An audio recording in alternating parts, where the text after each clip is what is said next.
എല്ലാവർക്കും ക്രിസ്തുവേശുവിന്റെ നാമത്തിൽ സ്നേഹ വന്ദനം. ഉൽപ്പത്തി പുസ്തകം 27-ാം അധ്യായമാണ് ഇന്നത്തെ ധ്യാനത്തിനായി എടുത്തിരിക്കുന്നത്.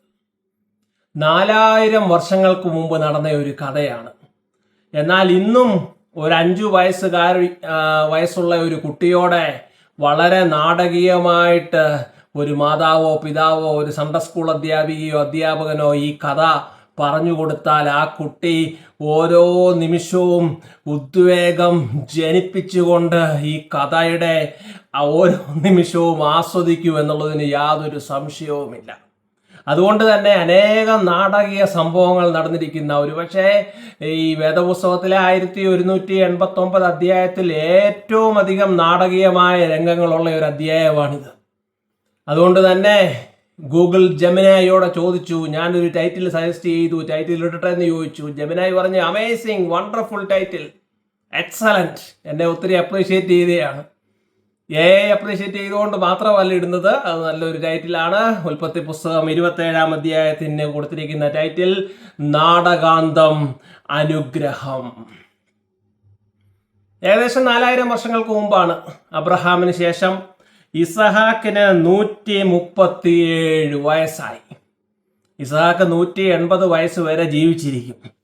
അപ്പോൾ ഇസഹാക്കിൻ്റെ ഭാര്യയായ റെബേക്കയ്ക്ക് 111 വയസ്സുമായി. റെബേക്ക 133 വയസ്സ് വരെ ജീവിക്കും. ഇവരുടെ 2 മക്കൾ ഇരട്ടക്കുട്ടികളാണെങ്കിലും ഏശാവ് ആദ്യം വന്നു.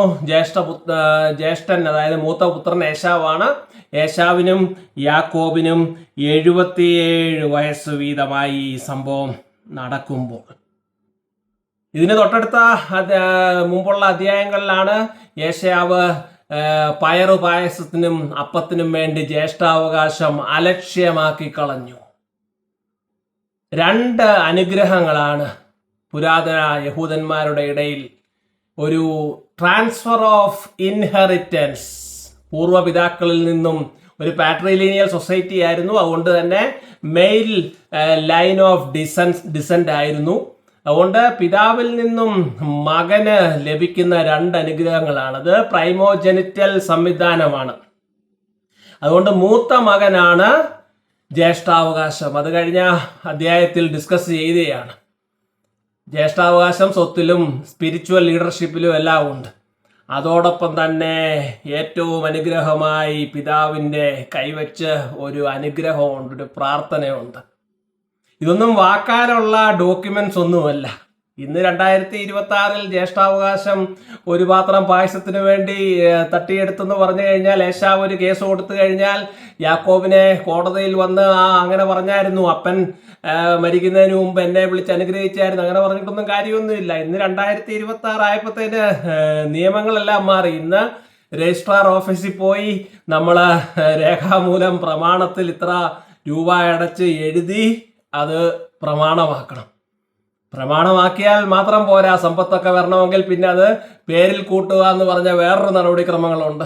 അങ്ങനെ വസ്തുവകകളും ഭവനവും എല്ലാം ഓണർഷിപ്പ് ചേഞ്ചും ഇങ്ങനെ 4000 വർഷങ്ങൾ ആയിട്ട് മനുഷ്യൻ എന്ന് പ്രൈവറ്റ് പ്രോപ്പർട്ടി കൈവശം വെച്ച് തുടങ്ങിയോ അന്ന് മുതലുള്ള ചില നാട്ടുനടപ്പുകളാണ്, ആചാരങ്ങളാണ് സ്റ്റോറി ഓഫ് സിവിലൈസേഷൻ്റെ ഒഴിച്ചുകൂടാനാവാത്ത ഘടകമാണ്. ഇതൊരു ഫാമിലി പിൽഗ്രിമേജ് ആണ്. ഏദൻ തോട്ടത്തിൽ തുടങ്ങിയ യാത്രയാണ്. ആദാമിൻ്റെ സന്തതികൾ, നോഹയുടെ സന്തതികൾ, അബ്രഹാമിൻ്റെ സന്തതികൾ, ഇതാ ഇസഹാക്കിൻ്റെ സന്തതികളുടെ കാര്യമായിരിക്കുകയാണ്. ഇവിടെ ഒരു ചോയ്സ് ആണ് നടക്കുന്നത്. ഇസഹാക്കിന് പ്രായമായി, കാഴ്ച നന്നേ കുറഞ്ഞു. ഇതിന് 2 ഡയമെൻഷനാണ്. ശരിക്കുമുള്ള കണ്ണിൻ്റെ കാഴ്ച പോയി, പിന്നീട് ഉൾക്കാഴ്ച കുറഞ്ഞു എന്നൊരു വ്യാഖ്യാനവുമുണ്ട്. കാരണം ഈ 2 മക്കളെ ഏറ്റവും അധികം മനസ്സിലാക്കുന്നത് അമ്മയാണ്, പിന്നീട് അപ്പനുമാണ്. ഇവർ 2 പേരുമാണ് മക്കളെ ഏറ്റവും അധികം മനസ്സിലാക്കുവാൻ സാധ്യതയുള്ളതിൻ്റെ നോർമൽ കോഴ്സ് ഓഫ് ഇവൻറ്റ്സ്. അപ്പോൾ റിബേക്കായ്ക്ക് കഴിഞ്ഞ അധ്യായത്തിലെ മനസ്സിലായി ഏശാവിൻ്റെ പോക്ക് ഹിറ്റൈറ്റ് വിമനെ 2 പേരെ കല്യാണം കഴിക്കാൻ തീരുമാനിച്ചു. അത് ഈ അധ്യായത്തിൻ്റെ അവസാനവും പറയുന്നുണ്ട്. ഏശാവ് ഇങ്ങനെ ചെയ്തു, യാക്കോബോട് ഇങ്ങനെ ചെയ്തു കഴിഞ്ഞാൽ പിന്നെ ഞാൻ ജീവിച്ചിരുന്നിട്ട് എന്താണ് കാര്യം എന്ന് അമ്മ വളരെയധികം വ്യാകുലപ്പെടുന്ന ഒരു രംഗമുണ്ട്. അപ്പോൾ ആ ഒരു കുടുംബത്തിൻ്റെ വിശ്വാസ പാരമ്പര്യത്തിൽ നിന്നും യേശാവ് വ്യതിചലിക്കുന്നത് റബേക്കയ്ക്ക് കൃത്യമായിട്ട് മനസ്സിലായി. എന്നാൽ ഇസഹാക്കിന് പ്രായമായി കുറച്ച് വേട്ട ഇറച്ചിയൊക്കെ ഒന്ന് കഴിച്ചാൽ കൊള്ളാവുന്നുണ്ട്. പ്രായമായി കഴിയുന്നവരുടെ ആഗ്രഹങ്ങളൊക്കെ പൂർത്തീകരിക്കണമെന്ന് ഉള്ളതൊരു നാട്ടു നടപ്പാണ്. ഞങ്ങളുടെ മാതാപിതാക്കളുടെ ഒരുമാതിരിപ്പെട്ട ആഗ്രഹങ്ങളെല്ലാം ഞങ്ങൾ പൂർത്തീകരിച്ചു. ഞങ്ങളുടെ അമ്മയ്ക്ക് അവസാനം കൊച്ചി മെട്രോയിൽ കയറണം എന്നൊരു ആഗ്രഹം ഉണ്ടായിരുന്നു. ആ ആഗ്രഹം മാത്രമേ ഉള്ളൂ എനിക്ക് പൂർത്തീകരിക്കാൻ ഒക്കാഞ്ഞത് ഞങ്ങൾക്ക്. കാരണം അന്നപ്പോഴത്തേനും അമ്മ വളരെയധികം ഫിസിക്കലി വീക്കായി. അതുകൊണ്ട് പിതാവിന് അങ്ങനെ ഒരു ആഗ്രഹം വന്നു. പിന്നീടുള്ള കഥയൊക്കെ നമുക്ക് വളരെ വ്യക്തമായിട്ട് അറിയാവുന്നതാണ്. യേശാവ് ഉടൻ തന്നെ കാട്ടിലേക്ക് പോയി. യേശാവ് കാടിൻ്റെ മകനാണ്. എന്നാൽ യാക്കോബിനെ റബേക്ക പറഞ്ഞു. റബേക്ക ഇതെല്ലാം കേൾക്കുന്നുണ്ട്. ഈ അനുഗ്രഹം കൊടുക്കാൻ പോവുകയാണ്, വാക്കാലുള്ള അനുഗ്രഹം കൊടുക്കാൻ പോവുകയാണ്. ഇതൊരു വലിയൊരു പ്രശ്നമാകും. കാരണം ബർത്ത് റൈറ്റ്, ജ്യേഷ്ഠാവകാശം ഓൾറെഡി യാക്കോബിന് കൈമാറി കഴിഞ്ഞ യേശാവ്. ഇനിയും പിതാവിൻ്റെ അനുഗ്രഹവും യാക്കോബിന് തന്നെ കിട്ടിയേ മതിയാവൂ. അതതിൻ്റെ ഒരു കംപ്ലീഷൻ ഓഫ് ഇവൻസ് ആണ്. അതുകൊണ്ട് റബേക്ക ഒരു തന്ത്രം മെനയുകയാണ്. റബേക്ക പറയുന്നുണ്ട്, ഞാൻ ഇവിടുന്ന് നമ്മൾ വളർത്തുന്ന മൃഗങ്ങളെ തന്നെ കൊന്ന് കറി വെച്ച് കൊടുക്കാം, വേട്ടയിറച്ചിയൊന്നും വേണ്ട. അപ്പോൾ യാക്കോബിന് അങ്ങ് പേടിയാണ്. കാരണം ഇവർ തമ്മിൽ വളരെയധികം ഫിസിക്കൽ വ്യത്യാസങ്ങളുണ്ട്. ആദ്യമേ പറയുന്നുണ്ട്, ഒരാൾക്ക് ചുവന്ന നിറമായിരുന്നു, ഒരാളുടെ ദേഹം മൊത്തം, യേശാവിൻ്റെ ദേഹം മൊത്തം നല്ല രോമാവൃതമായിരുന്നു. അപ്പോൾ യാക്കോബ് പറഞ്ഞു, അപ്പൻ എന്നെ പിടിക്കും. യാക്കോബിന് പേടിയായി. അപ്പോൾ റബേക്ക ധൈര്യപ്പെടുത്തുകയാണ്, പിടിക്കത്തില്ല, പിടിച്ചാലും എന്തെങ്കിലും ശാപം വരികയാണെങ്കിൽ അത് എനിക്കായിക്കോട്ടെ എന്ന് റബേക്ക സ്വയം പറയുന്ന ഒരു രംഗവും അവിടെയുണ്ട്. അങ്ങനെ യാക്കോബിൻ്റെ കയ്യിൽ ഇറച്ചിയൊക്കെ കൊടുത്തങ്ങോട്ട് വിടും. അവിടെ ചെന്ന് കഴിയുമ്പോൾ യേശാവ് വേട്ടയ്ക്ക് പോയിരിക്കുകയാണ്. അപ്പോൾ ഇസഹാക്ക് ചോദിക്കുകയാണ്, അതിനു മുമ്പ് ഇത്ര പെട്ടെന്ന് നീഞ്ഞു വന്നോ? അപ്പോൾ യാക്കോബ് പറയുന്നതെല്ലാം കള്ളമാണ്. സ്വന്തം പിതാവിനോടങ്ങ് കള്ളം പറയുകയാണ്. ഇതൊക്കെ എങ്ങനെ ന്യായീകരിക്കാം? യാക്കോബ് ഒത്തിരി ഡിസെപ്ഷൻ നടത്തിയ ഒരു മനുഷ്യനാണ്. കുതികാല് വെട്ടുന്ന കുതികാലെ പിടിക്കുന്ന ഒരു മനുഷ്യനാണ് ചേട്ടൻ്റെത്. അതുകൊണ്ട് വേദപുസ്തകത്തിൽ യാക്കോബ് എന്ന കഥാപാത്രം വളരെയധികം മിസ്റ്റീരിയസ് ആണ്, വളരെയധികം കൗതുകം ഉണർത്തുന്ന ഒരു കഥാപാത്രമാണ്. സ്വന്തം പിതാവിനോട് കള്ളങ്ങളുടെ ഒരു ഘോഷയാത്ര ഞങ്ങൾ പറയുകയാണ്. ഒരു ഡിസെപ്ഷൻ, ഒരു ആൾമാറാട്ടം, ഒരു ഫാൻസി ഡ്രസ് ഇവിടെ നടത്തുകയാണ്. അങ്ങനെ ഞാൻ യേശാവ് തന്നെയാണ്. അപ്പം അമ്മ ഈ രോമമൊക്കെ വെച്ച് ഫിറ്റ് ചെയ്ത് കൊടുത്തിട്ടുണ്ടായിരുന്നു. ഈ കഥ എല്ലാവർക്കും അറിയാവുന്നതുകൊണ്ട് അതിൻ്റെ ഡീറ്റെയിൽസിലേക്ക് പോകുന്നില്ല. അപ്പോൾ ഇസഹാക്ക് തൊട്ടു നോക്കി, ശരിയാണല്ലോ, അത് കഴിഞ്ഞ് ഇതിനൊരു ചുംബനം നൽകട്ടെ എന്ന് പറയുമ്പോൾ ഇവൻ്റെ ആ ഒരു മണം അറിയാൻ വേണ്ടിയാണ് ശ്രമിക്കുന്നത്. അപ്പം മണം അറിയാൻ വേണ്ടി റബേക്ക ഇത് ഫോഴ്സ് ചെയ്ത് യേശാവിൻ്റെ ഉടുപ്പ് യാക്കോബിനെ കൊണ്ട് ഇടിയിപ്പിച്ചിരുന്നു, ഉടുപ്പിലെ മണം. അങ്ങനെ കൺവിൻസ്ഡ് ആയി കഴിഞ്ഞ് ഇസഹാക്ക് അനുഗ്രഹം യാക്കോബിന് കൊടുക്കുകയാണ്. രുചികരമായ ഭക്ഷണം, വേട്ടയിറച്ചിയുടെ ഭക്ഷണമൊക്കെ ചിലപ്പോൾ പ്രായമായപ്പോൾ അത് തമ്മിലുള്ള രുചികളുടെ വ്യത്യാസം ഒന്നും മനസ്സിലായി കാണത്തില്ല. അല്ലെങ്കിൽ റബേക്ക അതുപോലെ നല്ല സ്പൈസി ആയിട്ടൊക്കെ അങ്ങ് ചെയ്തു കൊടുത്ത് കാണും.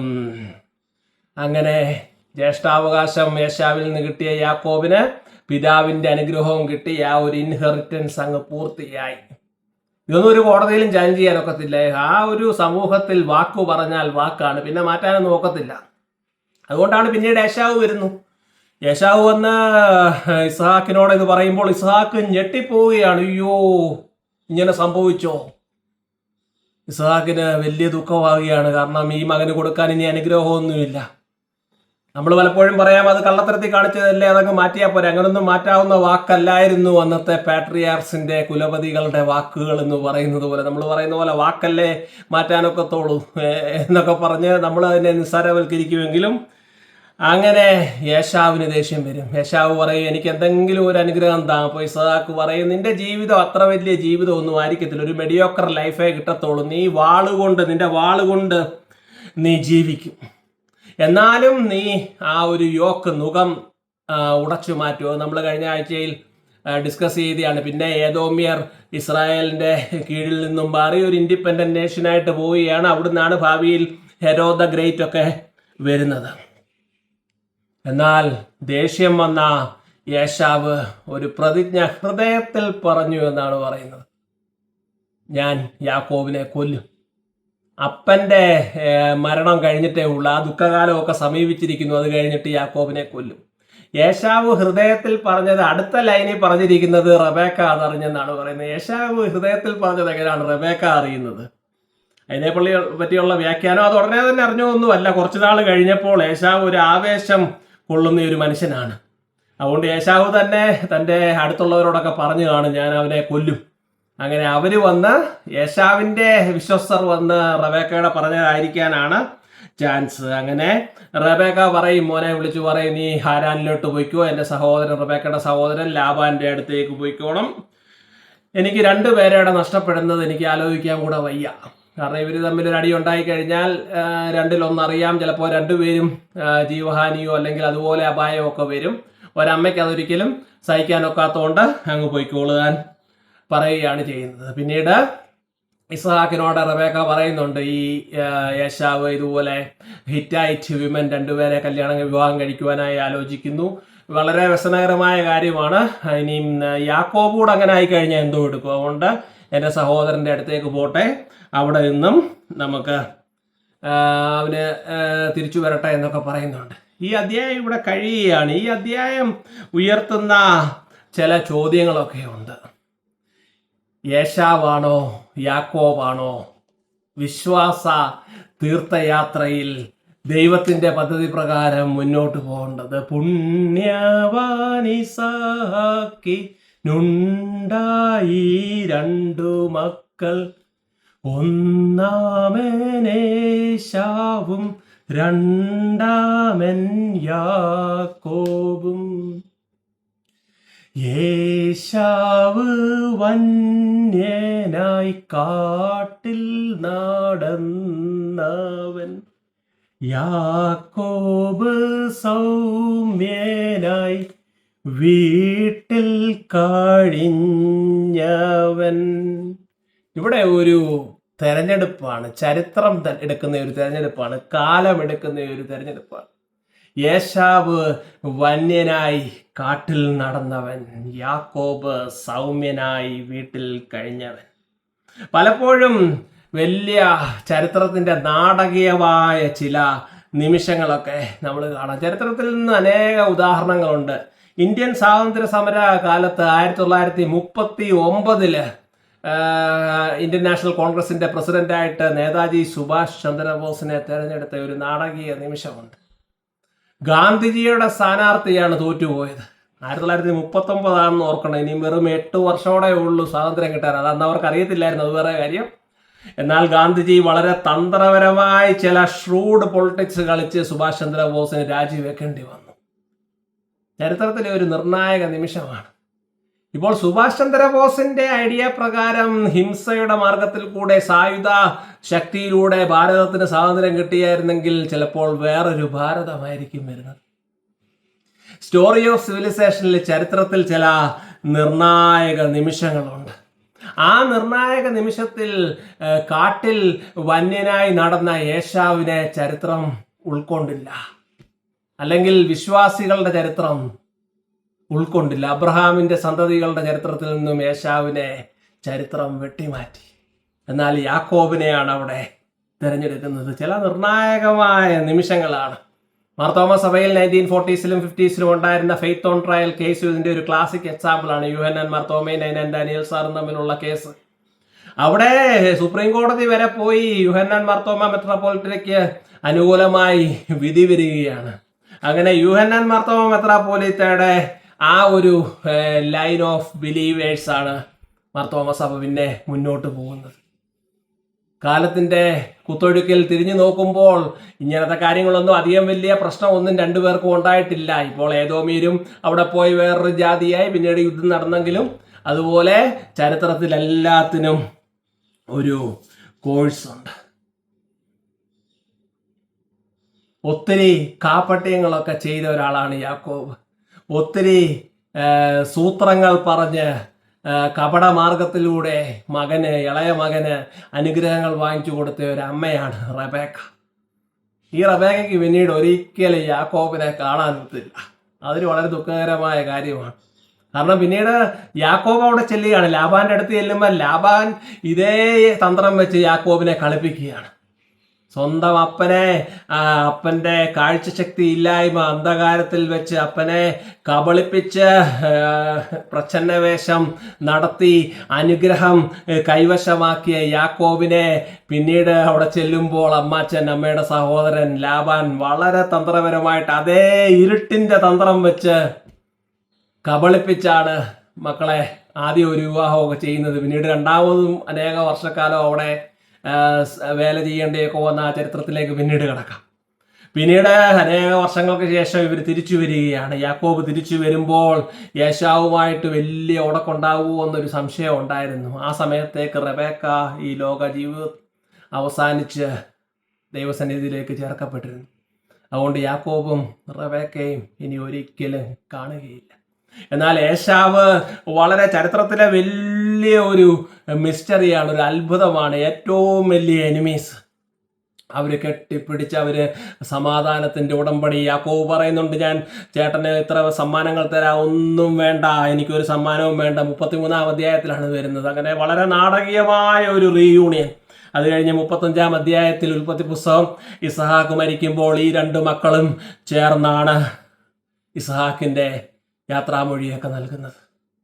2026 നമ്മളിപ്പോഴും അബ്രഹാമിൻ്റെ സന്തതികൾ, ഇസഹാക്കിൻ്റെ സന്തതികൾ, ഇസ്മായിലിൻ്റെ സന്തതികൾ, യാക്കോബിൻ്റെ സന്തതികൾ, ഏശാവിൻ്റെ സന്തതികൾ എന്നൊക്കെ പറഞ്ഞ് നമ്മൾ ഓടി നടന്ന് ചരിത്രത്തിൽ ബൈബിൾ പ്രവചനങ്ങൾ എന്നൊക്കെ പേരിൽ നമ്മുടെ ശത്രുക്കളുടെ ആ ലീനിയേജ് അങ്ങോട്ട് തിരക്കി അവസാനം 4000 വർഷങ്ങൾക്ക് മുമ്പുള്ള കണക്ഷനൊക്കെ ഞങ്ങൾ കണ്ടുപിടിച്ചു എന്നും പറഞ്ഞ് ആവേശപൂർവ്വം ആ പ്രവചനപ്രകാരം അവർ നശിക്കും, ദൈവത്തിൻ്റെ ജനം രക്ഷപ്പെടുമെന്നൊക്കെ പറയുമ്പോൾ ഇത്ര അതിമനോഹരമായ നിമിഷങ്ങളൊക്കെ ഒരു പ്രവാചകനും പറയാത്തത് എന്താണെന്ന് എനിക്ക് ഓർത്തിട്ട് ആശ്ചര്യം വരികയാണ്.